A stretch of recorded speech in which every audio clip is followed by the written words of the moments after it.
साथियों नमस्कार, मैं अवनीश सिंह टारगेट विथ अवनीश पर आप लोगों का फिर से बहुत बहुत स्वागत करते हैं। साथियों, अभी 24 अगस्त को जो आगामी परीक्षा पेट की है उसी के दृष्टिगत रखते हुए हम पे जल्दी क्वेश्चन और हम जल्दी पढ़ाने की कोशिश करेंगे।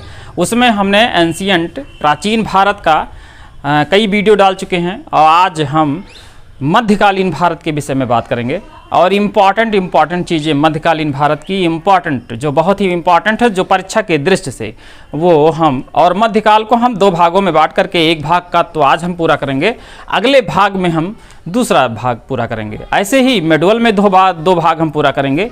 इस तरह दो वीडियो में ये कंप्लीट हो जाएगा और इसके बाद एक ही मैराथन में प्राचीन और मेडुअल और मॉडर्न के सभी इंपॉर्टेंट प्रश्न को एक साथ लेके एक दिन हम पूरा एक वीडियो में करेंगे।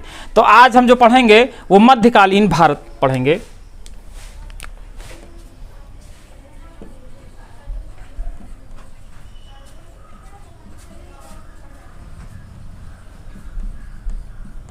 मध्यकालीन भारत, ऊपर हेडिंग डाल लीजिए भारतीय इतिहास।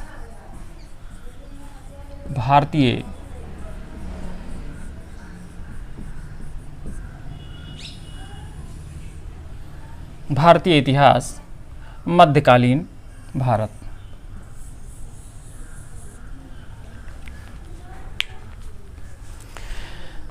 हम देखते हैं कि मध्यकालीन भारत को भी हम दो भागों में देख सकते हैं। एक पूर्व मध्यकाल देख सकते हैं और एक उत्तर मध्यकाल देख सकते हैं।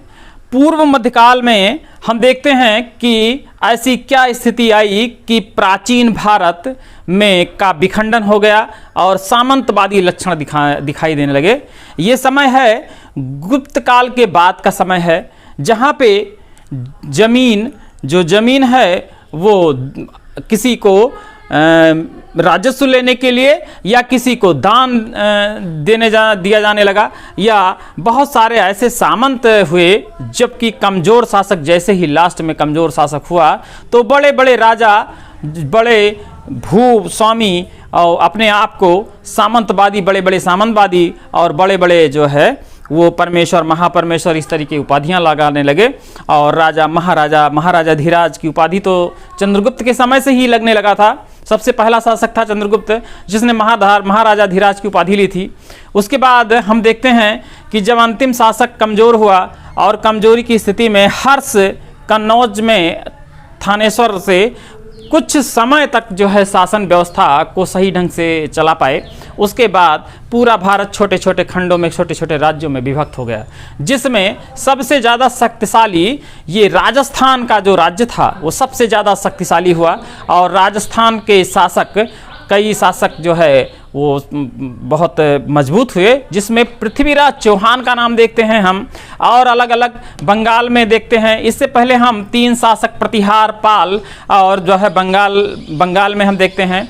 और इस तरीके से कई एक शासक हुआ, सेन, चालुक्य, इस तरीके से छोटे छोटे बहुत सारे शासक हुए। लेकिन हमको चूंकि पेट के दृष्टिगत हमको लेके चलना है तो हम सबसे पहले देखेंगे कि मध्यकाल में सीधे हम मोहम्मद गौरी के आक्रमण से पहले क्या क्या स्थितियां थी भारत में, और उससे पहले कौन कौन आए। यानी कि जब सबसे पहले आए भारत में तो अरबी लोग आए सबसे पहले। अगर हम देखें तो अरब के लोग आए पहला, फिर हम देखते हैं दूसरा तुर्की लोग आए, फिर उसके बाद तीसरा जो मोहम्मद गौरी के आक्रमण से भारत की तस्वीर बदल जाती है, भारत का इतिहास बदल जाता है। और इस तरह हम देखते हैं, अगर हम अरबों की बात करें तो सबसे पहले जो अरब से व्यापार हो रहा था भारत में, लगभग 7वीं ईस्वी से ही भारत से व्यापार हो रहा है। लेकिन सबसे पहले सफल जो है मोहम्मद बिन कासिम था जिसने आक्रमण किया भारत पर, और वह सफल एक बंदरगाह था उस पर जो है कब्जा, देवल बंदरगाह था उस पर कब्जा कर लिया। और वहाँ से वह जो है भारत की तरफ रुख किया और वहाँ पे उसने सबसे पहली बार जजिया कर, जो गैर मुस्लिमों से लिया जाने वाला कर है जजिया कर, उसी ने सबसे पहले शुरू किया था। हालांकि अगर ये प्रश्न आता है कि सर्वप्रथम मुस्लिम आक्रमणकारी भारत पे कौन से थे, तो वो याकूब बिन लैस थे। लेकिन उसके बाद ये आए मोहम्मद बिन कासिम। और मोहम्मद बिन कासिम के विषय में ये है दो एक बातें बहुत इंपॉर्टेंट है मोहम्मद बिन कासिम के। एक तो जजिया की बात हम करेंगे कि सबसे पहले अगर जजिया की बात करेंगे तो कौन किया, तो वो हम कर लेंगे मोहम्मद बिन कासिम। दूसरा एक किताब थी, बिलादुरी की किताब थी,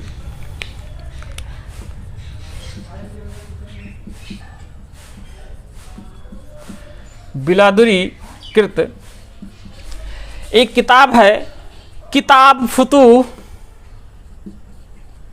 किताब फुतूह अल बल्दान, ये इनका किताब का नाम है। और एक किताब और भी बहुत ही महत्वपूर्ण थी, चचनामा। ये फारसी भाषा में, यह फारसी भाषा में थी किताब। इसके विषय में दो बातें हैं चचनामा के विषय में। वैसे चचनामा अज्ञातनामा है, अगर इसका लेखक पूछा जाए तो अज्ञातनामा है। लेकिन अगर किताब में अज्ञातनामा नहीं है, अगर फिरदौसी घुमा फिरा के वो फिरदौसी भी देते हैं तो फिरदौसी भी इससे संबंधित है। अरबी में ट्रांसफ़र किया, वो अरबी से फारसी भाषा में अनुवाद किया था फिरदौसी। तो हम चचनामा और फिरदौसी अगर निशान लगाना है, अगर उसमें अज्ञात नहीं है तो हम फिरदौसी पे निशान लगाएंगे। तो चचनामा से हमको उस समय के इतिहास का पता चलता है, इसलिए चचनामा किताब बहुत ही इंपॉर्टेंट है। उसके बाद तुर्की की बात आती है, तुर्क की बात आती है। तुर्क में हम बात करते हैं, जैसा कि जानते हैं मोहम्मद गजनबी का नाम सुनते हैं। मोहम्मद गजनबी भारत पे 17 बार आक्रमण किया था, ये हम लोग अक्सर सुना करते हैं। उसने 1009 से 1027 के बीच में लगभग 17 बार भारत पर आक्रमण किया, जिसमें दो बहुत ही इंपॉर्टेंट है, जिसमें कि 1027 और 1025 दो बहुत ही इंपॉर्टेंट है। 1027 या 1027 में जाटों से आक्रमण, जाटों पर आक्रमण करता है, जिसमें वो हारता है और जाटों द्वारा होता है, मतलब जाटों से युद्ध होता है। और 1025 में गुजरात में आक्रमण करता है, सोमेश्वर, सोम मंदिर पे आक्रमण करके सोम मंदिर को लूटना एक बहुत बड़ा जो है उसका जो है हित रहता है। मोहम्मद, इसीलिए मोहम्मद गजनबी को कहा जाता है, वो आक्रमण करता था, लूटता पाटता था और वापस चला जाता था। वह केवल लूट के लिए ही भारत आता था और लूट ही वो धन का माध्यम बनाता था, धन संपदा को बनाने का माध्यम बनाता था। और वह उधर ही था, इन मुल्तान से उधर ही वो अपना बनाया रखा, भारत पे केवल आक्रमण करता था। जैसे कि गुजरात में सोमेश्वर मंदिर या सोम मंदिर पे आक्रमण करके कई, और उस समय की जो स्थिति थी वो मंदिरों पे ही सबसे ज़्यादा सोना इत्यादि हुआ करते थे, क्योंकि जो गुप्तपाल के बाद मंदिरों पे बहुत बहुत ज़मीनों का दान दिया जाता था और वही ज़मीन बाद में वो लोग उनको अपनी क्या कहते हैं राजस्व की व्यवस्था करने लगा था। तो हम देखते हैं कि तुर्क वंश में जब नाम लिख लेते हैं हम, यहाँ पे हम नाम लिख लेते हैं महमूद गजनबी।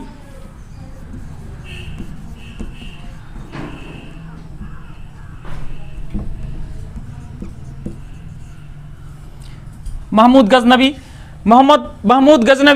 महमूद गजनबी की एक बहुत खास बात है कि इनके साथ अलवर्नी नाम के एक व्यक्ति आते हैं, जो कि भारत में बहुत ही इंपॉर्टेंट इनका नाम है, क्योंकि इनका नाम है, इनका किताब का नाम है, इनका अलवर्नी कृत जो किताब है उसका नाम है किताबुल हिंद, किताब उल हिंद। यह बहुत ही इंपॉर्टेंट किताब है। ये किताब से भारत के इतिहास, भारत के भूगोल, भारत के गणित और भारत के खगोल और भूगोल पे जानकारी मिलती है। बहुत ही इंपॉर्टेंट किताब है। यह महमूद गजनबी के समय भारत अलवर्नी आया था और भारत के विषय में ये जानकारी देता है, जिससे इतिहास में हम जान पाते हैं। और तुर्क मतलब जब महमूद गजनबी आया, महमूद गजनबी वास्तव में यह सुबुतकुतगीन को देख करके ये देखने में लगा कि हम भारत पे आक्रमण कर सकते हैं, और उसका लड़का था अल्पतगीन, जिसने भारत के बगल यामनी वंश की स्थापना किया था। और यामनी वंश जो था उसके बाद सुबुतगीन आया, और उसने उसी को देखकर महमूद गजनबी ने भारत पर आक्रमण करना शुरू किया। और हम महमूद गजनबी के इतिहास को जानना इंपॉर्टेंट है। और उसके बाद अगर हमें एक प्रश्न ये आता है कि यामनी वंश, अल्पतगीन ऐसे लिख लेते हैं, अल्पतगीन किस वंश का था? तो यामनी वंश का था। और कहां का शासक था? तो गजनी का शासक था।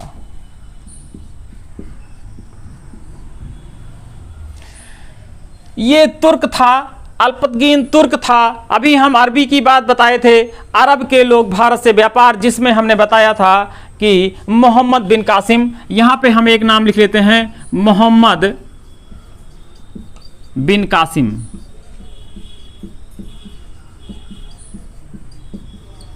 मोहम्मद बिन कासिम के विषय में हम पहली बात ये बताए थे कि मोहम्मद बिन कासिम सबसे पहला व्यक्ति है जिसने भारत पर जजिया लगाया, और यही वह सबसे पहला व्यक्ति है जो भारत पे सफल आक्रमण रहा, जो देवल बंदरगाह को सबसे पहले सफल आक्रमण किया था और सफल आक्रमणकारी था। इससे पहले बहुत आक्रमणकारी आए, लेकिन वह सफल नहीं थे। हालांकि अरबों से व्यापार, मैंने बताया कि अरबों से व्यापार 7वीं ईस्वी से भी पहले हुआ करता था, और भारत उस समय बहुत ही स्ट्रांग था, मतलब बहुत ही भारत का जो व्यापारिक स्थिति थी वो बहुत ही अच्छा था। और भारत के इतिहास, भूगोल और खगोल की जानकारी के लिए अरबवासी बहुत ज़्यादा परेशान थे, जिसमें ब्रह्मगुप्त की किताब जो है ब्रह्म सिद्धांत और खंड खाद्य नामक पुस्तक, ये दोनों उठा ले गए थे। उसके बाद हमने कहा तुर्की आए, तुर्क आए, और तुर्क का इतिहास ये है कि अल्पतगीन सबसे पहला था जिसने यामनी वंश की स्थापना की थी और गजनी पर शासक करता था। और इसका पुत्र का नाम था सुबुतकुद्दीन। सुबुतकुद्दीन। इसकी खास बात यह है कि मोहम्मद गजनबी इसी को देखकर भारत पर आक्रमण किया था। इसको देख के भारत पर आक्रमण किया था, और भारत पे आक्रमण करने का इसका जो उद्देश्य था वह धन संपदा कमाना लूटपाट द्वारा, न कि राजनीतिक व्यवस्था कायम करना। फिर हम आते हैं मोहम्मद गौरी के समय में। तीसरा आक्रमणकारी जो है मोहम्मद गौरी है। मोहम्मद गौरी के समय से भारत का इतिहास बदल जाता है, क्योंकि मोहम्मद गौरी पहला आक्रमण तो 1175 में करता है। 1175 में करता है आक्रमण, और यह आक्रमण मुल्तान पर करता है। और उस समय जयपाल शासक होते हैं, ये हार जाते हैं, लेकिन इससे इसको कोई बहुत बड़ा लाभ नहीं होता। जब यह मोहम्मद गौरी पृथ्वीराज चौहान को हरा जाता है, दिल्ली के शासक को हराता है, और दिल्ली को शासक को भी पहले युद्ध में नहीं, तराइन के दूसरे युद्ध में। जब ये युद्ध होता है तो 2 युद्ध होता है, एक तराइन का पहला युद्ध और तराइन का दूसरा युद्ध। तो सबसे पहला तराइन का पहला युद्ध,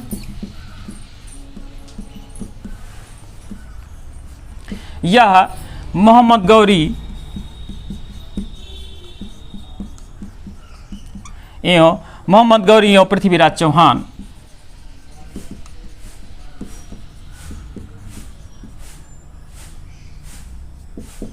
के बीच में होता है। ये होता है 1100, यहाँ लिख लीजिए 1191 में। और तराइन का द्वितीय युद्ध बहुत ही महत्वपूर्ण है। ये तराइन का द्वितीय युद्ध 1192 में मोहम्मद गौरी एवं पृथ्वीराज चौहान।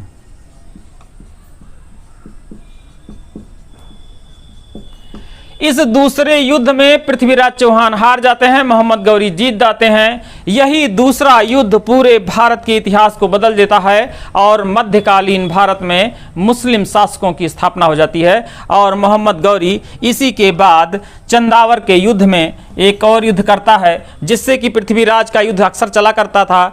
उसका नाम था जयचंद, तो जयचंद से इसका युद्ध होता है। हम लिख लेते हैं चंदावर का युद्ध, ये भी बहुत इंपॉर्टेंट है। चंदावर का युद्ध 1194 में, और ये युद्ध होता है मोहम्मद गौरी एवं जयचंद से। यह कन्नौज का शासक होता है और मोहम्मद गौरी दिल्ली तोमर वंश का शासक, तोमर वंश का पृथ्वीराज चौहान होता है। और पृथ्वीराज चौहान का और जयचंद से बहुत युद्ध होता था, तो जयचंद को मिलाकर मोहम्मद गौरी ने दूसरे युद्ध में पृथ्वीराज चौहान को हरा देता है। और फिर जब पृथ्वीराज चौहान हार जाते हैं तो ये अकेले जयचंद को हरा जाता है। और इस तरीके से 1194 में मोहम्मद गौरी पूरी तरीके से दिल्ली पर कब्जा कर लेता है। और मोहम्मद गौरी कब्जा होने के बाद ये बहुत सारे गुलाम मोहम्मद गौरी के कब्जे में होते हैं। और उस गुलामों में जो सबसे प्रसिद्ध गुलाम था उसका नाम था कुतुबुद्दीन ऐबक। और कुतुबुद्दीन ऐबक को मोहम्मद गौरी 1206 में मृत हो जाती है। और उसी समय ये कुतुबुद्दीन ऐबक गद्दी पर बैठते हैं। उस समय लाहौर में होते हैं, क्योंकि गौरी गांव लाहौर में ही अपनी राजधानी बनाता है, दिल्ली नहीं बनाता है। तो कुतुबुद्दीन ऐबक वहाँ के लोकल आदमियों और कई जो है सरदारों द्वारा वो वहाँ पे वो बनाया जाता है वहाँ का शासक। बहुत ही तो मोहम्मद कुतुबुद्दीन ऐबक मोहम्मद गौरी का गुलाम था और वह शासक बना, सबसे पहला शासक बना, ना कि पहला सुल्तान बना था। तो सबसे पहले दिल्ली का शासक, अगर ये प्रश्न आता है कि दिल्ली का सबसे पहला शासक, मतलब मध्यकालीन इतिहास में मुसलमान का दिल्ली का सबसे पहला शासक, तो वो होता है कुतुबुद्दीन ऐबक। और कुतुबुद्दीन ऐबक द्वारा कुछ काम किए जाते हैं। एक तो इसका नाम जान लेते हैं, बहुत ही इंपॉर्टेंट नाम है। कुतुबुद्दीन ऐबक का नाम लाख बख्श का भी कहा जाता है, क्योंकि ये लाखों दान करने वाला व्यक्ति होता है, इसलिए इसको लाख बख्श कहा जाता है। और कुतुबुद्दीन का जो नाम कुतुबी, और एक काम और महत्वपूर्ण किया जाता है, दिल्ली में कुतुब मीनार का बनवाना, जो कि इल्तुतमिश द्वारा पूरा किया जाता है। तो यह दिल्ली का पहला शासक होता है और सुल्तान इसका दामाद होता है इल्तुतमिश, वो भी गुलाम ही है।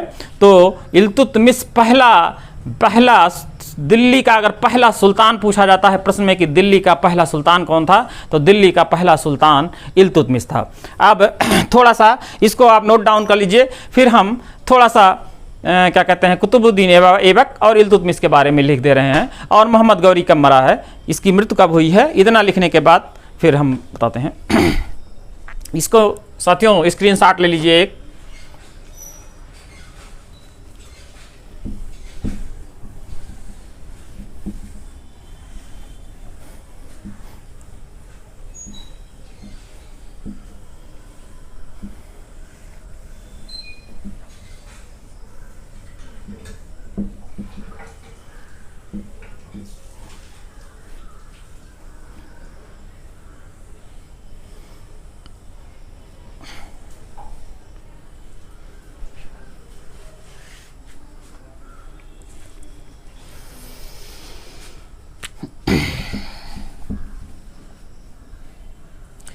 एक चीज़ छूट गया था, अगर ये आता है कि पंचतंत्र का फारसी अनुवाद किसने किया, तो ये अनवारे सुहेली नाम से, अनवारे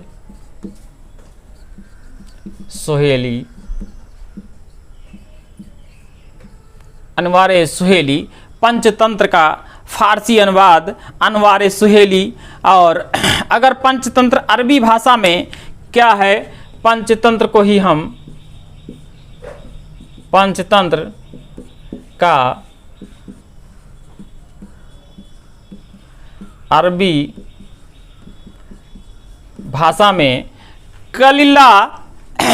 कलिला वंदिमा कहा जाता था, कलिला वंदिमना,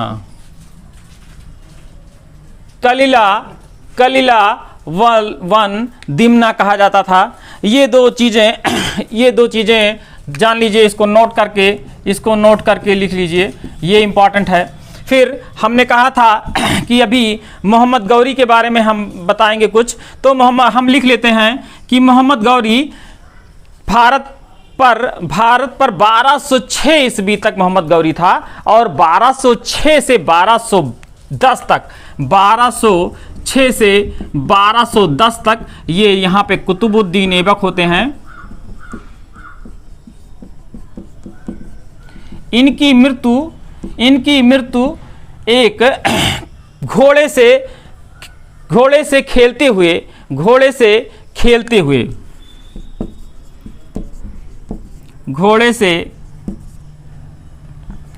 एक खेल खेलते समय।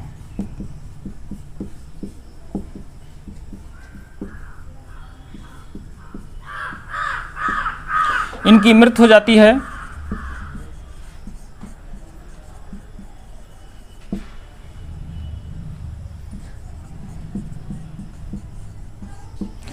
और यह दिल्ली का प्रथम शासक होता है।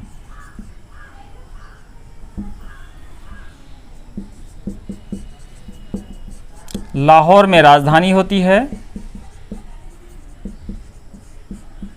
एवं भारत का, दिल्ली नहीं पूरे भारत का प्रथम शासक होता है। दूसरी बात, कुतुबुद्दीन ऐबक के बारे में एक खास बात है। कुतुबुद्दीन ऐबक को नाम से कुतुबी और लाख बख्श, यानी कि लाख मतलब कई, वो क्या कहते हैं, दान देने वाला व्यक्ति, इसी नाते इसका नाम लाख बख्श। इसके द्वारा एक महत्वपूर्ण काम किया जाता है। दिल्ली में कुतुब मीनार का बनवाना, जिसे इल्तुतमिश द्वारा पूरा किया जाता है। इल्तुतमिश द्वारा पूरा किया जाता है। इसके बाद इल्तुतमिश आते हैं। इल्तुतमिश पहला सुल्तान दिल्ली का बनता है, और यह दिल्ली में आ जाता है, और इसको खलीफा द्वारा मान्यता भी प्राप्त होता है इल्तुतमिश को। और इल्तुतमिश भी एक 40 दल का गठन करते हैं, जिससे कि प्रशासन अच्छे ढंग से चले। दूसरा, एकता का गठन करते हैं, मतलब जमीनों को दे के, जिससे कि सैनिक रखा जा सके, एकता का प्रशासन में गठन करते हैं। इस तरीके से इल्तुतमिश एक अच्छा प्रशासन करके एक भारत में नींव डालते हैं, जिसको बलबन उसको सुदृढ़ और मजबूत बनाता है। तो हम अगले भाग में इल्तुतमिश को और बलबन और अलाउद्दीन खलजी और हम दिल्ली सल्तनत, जिसको कहा गया दिल्ली सल्तनत, तो दिल्ली सल्तनत हम पढ़ेंगे। यानी दिल्ली सल्तनत का पहला शासक अगर माना जाए तो हम इसको दिल्ली सल्तनत कहेंगे, इसको दिल्ली सल्तनत कहेंगे। दिल्ली सल्तनत का पहला शासक कौन था? मोहम्मद बिन कासिम। और दूसरा अगर ये आता है दिल्ली सल्तनत का पहला सुल्तान, दिल्ली सल्तनत का पहला सुल्तान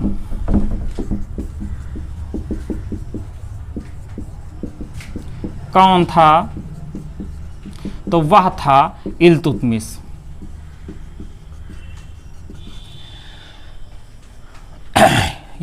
इसके बाद अब हम कल इल्तुतमिश पढ़ेंगे। तो मित्रों आप इसको देखिए, और हम करंट लगातार समसामयिकी लेते जाएंगे। अगले चरण में कुछ पुरस्कार और कुछ समितियां इंपॉर्टेंट हैं, उनको कराने के बाद सीधा खेल परिदृश्य पे आएंगे, और उसके बाद तथ्यात्मक, हम बिल्कुल तथ्यात्मक लिख के एक एक करा के आपको 24 तारीख से पहले मैटर कंप्लीट कर देंगे। और मेरा दावा है कि हम मतलब ये मेडुअल खत्म करके और मॉडर्न भी खत्म करके पूरा मैराथन लेके ये भी खत्म करेंगे, पूरी ज्योग्राफी भी खत्म करेंगे। इकोनॉमी लगभग समाप्त हो गया है, और राज्य व्यवस्था में हम आर्टिकल्स, इंपॉर्टेंट महत्वपूर्ण आर्टिकल्स लेके, और ऐसा मतलब सब हम एक कंपाइल करके कि जिससे कि 80% प्रश्न यहाँ से आएंगे, ये मेरा दावा है साथियों। तो आप जरूर देखिएगा वीडियो और सब्सक्राइब भी करिएगा। तो मित्रों नमस्कार, जय हिंद।